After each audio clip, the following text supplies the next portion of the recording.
మీ business ఏదైనా మీ ఊర్లో promotion చేయాలంటే అది సుమన్ టీవీతోనే సాధ్యం. ఇప్పుడే సంప్రదించండి. నమస్తే, welcome to India's largest digital TV network Suman TV. నేను మీ విక్రమ్ దేశెట్టి.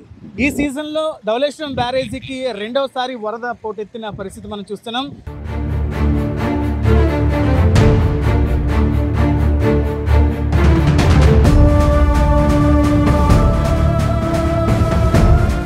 ఇటు భద్రాచలం దగ్గర ఎప్పుడైతే గోదావరి నీటి మట్టం పెరుగుతోందో అల్టిమేట్గా ఆ డౌన్ వాటర్ అంతా కూడా ధవళేశ్వరం బ్యారేజ్ నుంచి ఇటు సముద్రంలో కలిసే ప్రాంతం ధవళేశ్వరం బ్యారేజ్.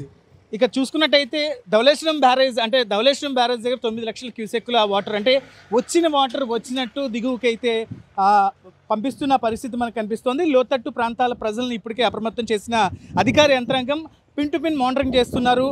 మొత్తం అంటే భద్రాచలం వద్ద కానీ గోదావరి వరద అక్కడ తగ్గుముఖం పడితే 12 గంటల సమయం పడుతుంది అక్కడి నుంచి వాటర్ బ్యారేజీకి చేరుకునే పరిస్థితి. మరి ధవళేశ్వరం బ్యారేజీకి ఉన్న 175 గేట్లని కూడా పూర్తి తరహా ఎత్తి వచ్చిన వాటర్ వచ్చినట్టు దిగువకి పంపిస్తున్న పరిస్థితి మనకి ధవళేశ్వరం బ్యారేజ్ దగ్గర ఉంది. ప్రస్తుతం 1వ ప్రమాదిక హెచ్చరికకి చేరువలు, అంటే ఈరోజే మధ్యాహ్నం కానీ సాయంత్రానికి ధవళేశ్వరం బ్యారేజ్ దగ్గర 1వ ప్రమాద హెచ్చరిక జారీ చేయబోతున్నారు. 11 అడుగులు ప్రస్తుతానికైతే 9 లక్షల క్యూసెక్ల ఇన్ఫ్లో ఉంది, అవుట్ఫ్లో కూడా అదే మెయింటైన్ చేస్తున్న పరిస్థితి. ఇప్పటికే వివిధ అంటే భద్రాచలం నుంచి ఇక్కడ వరకు 6 జిల్లాల అధికార యంత్రాంగం పూర్తిగా అప్రమత్తమయ్యారు. ఇటు ఇరిగేషన్ శాఖ, రెవెన్యూ శాఖ మొత్తం కలెక్టర్ సమక్షంలో వాళ్ళందరూ కూడా కోఆర్డినేట్ చేసుకుంటూ ఫ్లడ్ని ఎప్పటికప్పుడు మానిటరింగ్ చేస్తున్న పరిస్థితి ఉంది.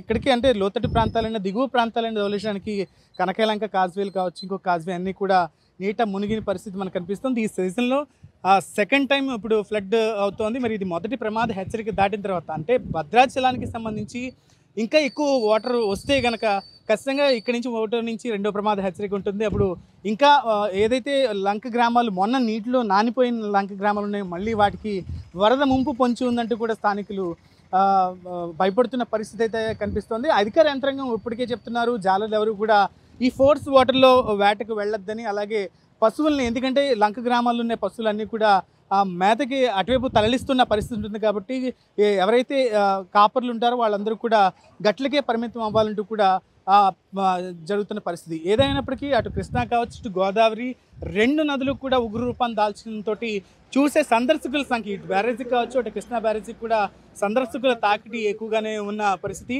మరి ఈ ఫ్లడ్ 1వ ప్రమాద హెచ్చరిక దాటి ఇంకా ఎక్కువ వస్తుందా లేదా అనేది వేచి చూడాల్సిన పరిస్థితి ఇక్కడ కనిపిస్తుంది. కెమెరా పర్సన్ ప్రసాద్తో విక్రమ్, సుమన్ టీవీ, రాజమహేంద్రవరం నుంచి.